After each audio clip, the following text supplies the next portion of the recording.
Sudah menjadi sunatullah, dalam kehidupan beragama di dunia ini, berlaku dua hukum. Yaitu barang siapa yang melakukan perintah Allah, maka dia akan mendapat pahala, dan barang siapa yang melakukan hal yang dilarang Allah, maka dia akan mendapat dosa. Secara garis besar, ada dua jenis perbuatan manusia dalam sudut pandang agama. Yaitu perbuatan ibadah dan maksiat.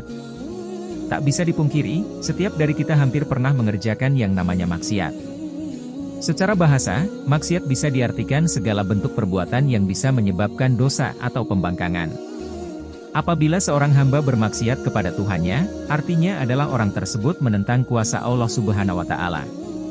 Dan perbuatan maksiat kebanyakan sering terjadi karena manusia tersebut tidak sabar ketika menjauhi larangan Allah Subhanahu wa Ta'ala.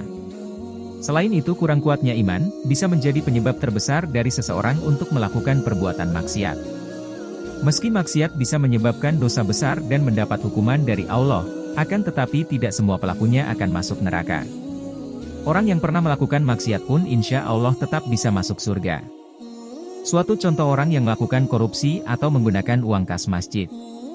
Orang yang seperti ini tetap bisa masuk surga walaupun harus disiksa terlebih dulu di neraka. Akan tetapi tidak siksa yang abadi sekalipun perbuatan yang dilakukannya merugikan banyak orang.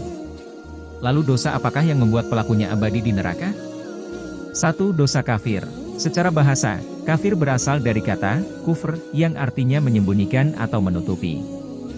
Jadi, kafir artinya adalah orang yang menyembunyikan, menutupi, dari sesuatu. Misalnya menutupi kebenaran, yang artinya orang yang mendustakan iman dan mendustakan ajaran yang dibawa oleh para rasul. 2. Dosa musyrik. Sedangkan musyrik adalah orang yang menyekutukan Allah dengan sesuatu hal bisa benda, binatang atau bahkan dengan manusia itu sendiri. Kedua dosa ini tidak akan diampuni oleh Allah apabila pelakunya tidak segera bertaubat dan meninggalkan segala dosa yang pernah dikerjakannya. Lantas apa bedanya syirik dengan musyrik? Syirik adalah sebutan untuk perbuatannya sedangkan musyrik adalah sebutan untuk pelakunya.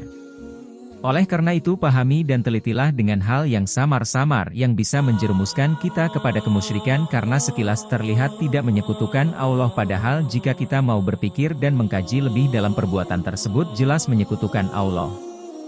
Karenanya mari kita semua berdoa semoga Allah Subhanahu wa Ta'ala selalu menuntun kita supaya tetap berada di jalan yang lurus. Amin amin ya robbal alamin.